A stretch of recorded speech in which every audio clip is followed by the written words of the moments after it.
তো good morning everyone, কেমন আছো সবাই? আশা করি ভালো আছো। তো অনেক দিন কোনো নতুন ব্লগ বানানো হয়নি, তো আজ একটু নতুন ব্লগ করছি বিকজ যাচ্ছি আমি মহাকুম্ভতে। তো ভোর এখন 6টা বাজে, আমি বাড়ি থেকে জাস্ট বেরোলাম। এখন ওই বাড়িতে যাব, কাকুকে, তারপর বোন জামাই সবাইকে নিয়ে বেরিয়ে পড়বো। অলমোস্ট 900 কিলোমিটার ড্রাইভ করা, এত সকাল সকাল তার জন্যই বেরিয়েছি, কারণ পৌঁছতে এখন শিলিগুড়ি থেকে উত্তরপ্রদেশ অলমোস্ট 1000 কিলোমিটার, মানে প্রায় রাত জানি না কটা বাজবে। তো ঠাকুরের নাম নিয়ে বেরিয়ে পড়লাম, সবাই সাথে থেকো। আমি যাওয়ার সময় শিলিগুড়ি টু উত্তরপ্রদেশ, মহাকুম্ভ, প্রয়াগরাজ তো যাবো। এলাহাবাদ আমরা যাব। তো যেখানে যেখানে যেভাবে যাব, ঘুরবো ফিরবো, অবশ্যই পুরো ব্লগে থাকবে। তো সাথে থেকো, চলো জার্নি স্টার্ট করা যাক। বাদ বাকি ওদেরকে রিসিভ করে নিই, তারপরে যেভাবে যেখানে পারবো ভিডিও অবশ্যই শ্যুট করবো। কারণ এতটা দূর ড্রাইভ করতে হবে, এটা আমার সব থেকে বড় চাপ, কারণ আমি একাই ড্রাইভ করব, বিকজ বাকিরা সেভাবে ড্রাইভ পারে না।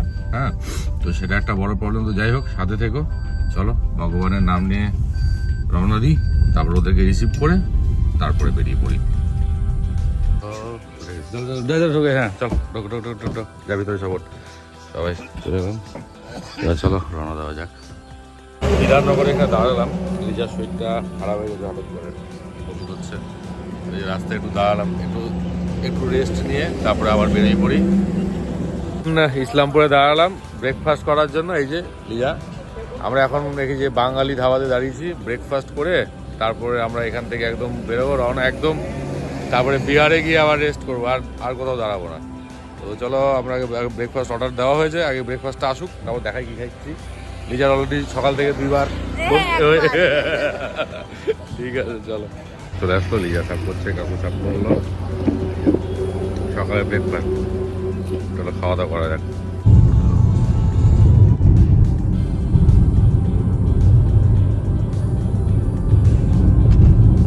অনেকক্ষণ আগে, এবার গুলাববাগ পূর্ণিয়া পার করে এই যে একটা বিহারে একটা লাইন হোটেলে দাঁড়ালাম, সবাই একটা টি ব্রেক নেওয়ার জন্য। আশেপাশের পরিবেশ দেখো, এই যে। তো চলো, সব ঘুমিয়ে পড়েছিল গাড়িতে, সবার এখন একটু চা খেলে আবার সবার একটু এনার্জি চলে আসবে। চলো চা খেয়ে নেওয়া যাক। চা, এই যে চা, লাল চা তো না এখানে, দুধ চা। সেই চা খাইনি, চা খেয়ে তারপর আবার বেরোই। একদম এই যে রেস্ট, এখন লাঞ্চের জন্য। লাঞ্চ করতে এই যে একটা ধাবাতে দাঁড়ালাম।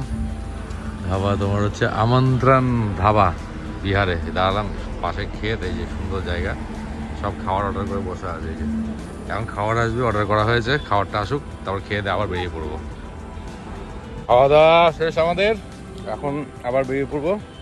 খাবার খুব খেলাম, খাবার খুব ভালো ছিল, লাগিয়ে দাও। খাবার খুব ভালো ছিল। তোমরা যারা প্রয়াগরাজ বা পাটনা এই রাস্তা থেকেও গেলে, তোমার জায়গাটার নামটা আমার ঠিক মনে পড়ছে না, বাট তোমার জাস্ট পাটনা থেকে আগেই লেফটে এই হোটেলটা, খুবই সুন্দর খাবার। তো এখানে এসে খেতে পারো। আমাদের খাওয়া হয়ে গেল, এখন আবার বেরিয়ে পড়বো।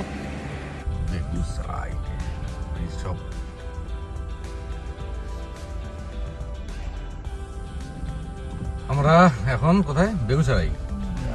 আর এই হলো নতুন ব্রিজ, ওদিকে ওই ঘাট, তো এটা নিচেরটা ঘাট, তো গঙ্গা ঘাট নিচেরটা, ওই লোকজন পুরো ভর্তি।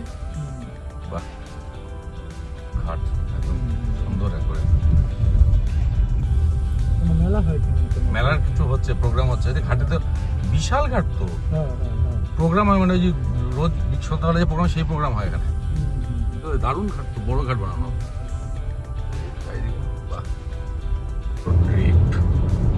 দারুণ ভিডিও করলাম, একটা দিলাম টি ব্রেক। আর টি ব্রেকের সাথে এই যে লিজা কি খাবে দেখি। এখানটায় একটা জিনিস দেখায়, ভালো জিনিস। লিজা সর, এই দেখো একটা ভালো জিনিস দেখ, বিহারে ফেমাস লিট্টি চোখা।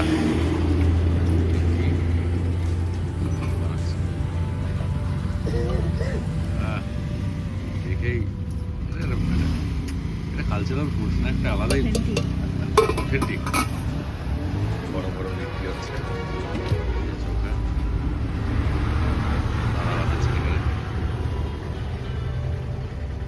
দেখি লিজা খাওয়া খাগে, তারপরে টেস্ট आइए इसको फिर चाय भी आपको देते हैं একটা টেস্ট একটা বাইটের টেস্ট একটা বাইট বল একটা বাইট দে ফিডব্যাক দে দেখি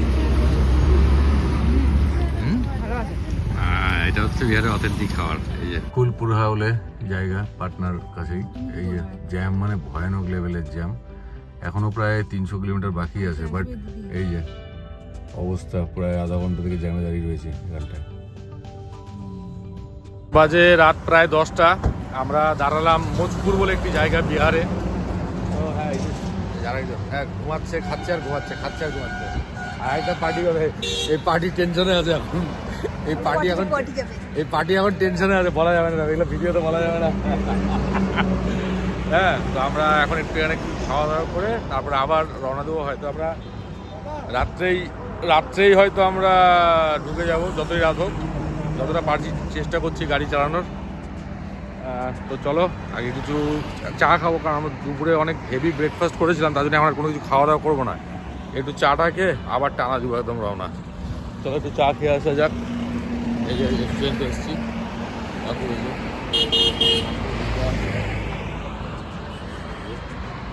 চলো যাই কিছু খাওয়া দাওয়া করে নিয়ে আগে রাত্রি বাজে 1টা এই যে প্রয়াগরাজ যাওয়ার রাস্তা এরকম জ্যাম রাত্রি 1টার সময় পাওয়া যায়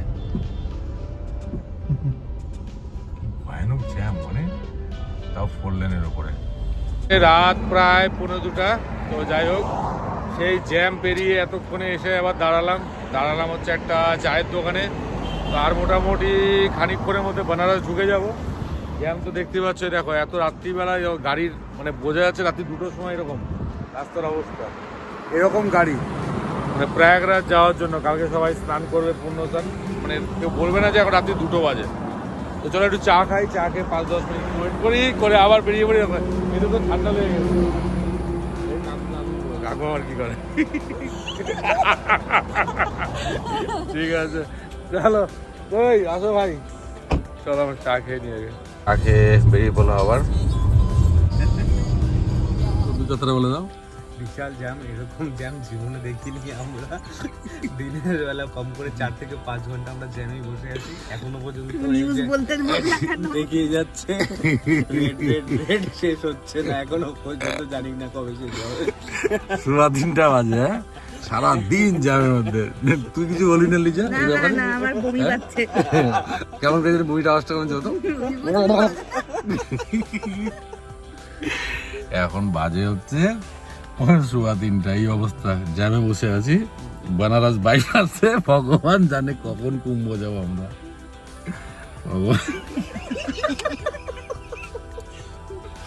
এগুলো আমাদের অবস্থা দেখো বাইরের অবস্থা দেখো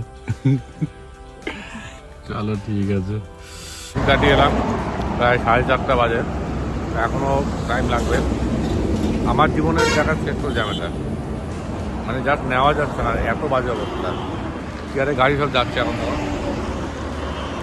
যার জ্যামটা খুলেছে এখন গাড়িগুলো সব যাওয়া শুরু হয়ে যাবে মানে পারছি না নিতে এখন চলো দেখা যাক আস্তে আস্তে যাই ঠাকুর নাম করে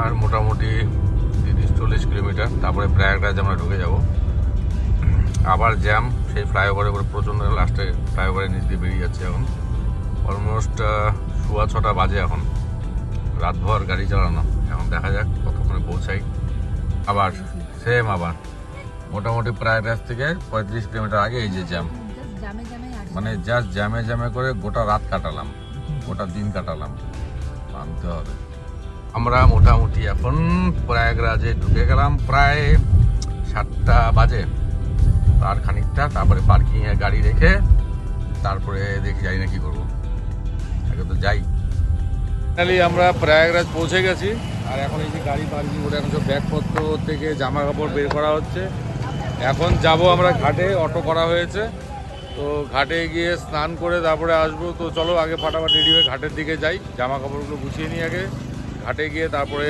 দেখাচ্ছি চলো আগে ঘাটে যাই রেডি হয়ে আমরা যাচ্ছি সাঙ্গাম ঘাটে এই যে আমি বোন আর নীল ওখানে টোটো করতে গেছে কাকু আগে যাচ্ছে এই যে এবার ওখানে এখন অটো করে তারপরে এখন যাচ্ছি ঘাটে তারপরে ঘাটে যাই ঘাটে গিয়ে দেখাচ্ছি ভিডিও চলো আগে ঘাটে যাওয়া যাক না আমরা এই অটো করে সব সব অটো করে সব যাচ্ছি এখন অটো করে আমরা এখন স্নান করতে।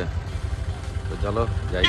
আমরা স্নান করি, স্নান করে এসে রেস্ট করে তারপরে কী কী প্ল্যান হবে সেটা অবশ্যই বলবো। আর এই ব্লগটা এখানেই শেষ করছি, যেটা স্নানের ব্লগ আর কুম্ভ মেলার যেটা ব্লগ থাকবে ওটা আমাদের নেক্সট ভিডিওতে থাকবে। তো এই ব্লগটা দেখো, সাথে সেই ব্লগটা দেখো, তাহলে দেখতে পারবে যে আমরা কুম্ভতে কীভাবে মজা করলাম বা কিছু। এখানেই ব্লগটা শেষ করছি, নেক্সট ব্লগে অবশ্যই দেখা হবে আবার।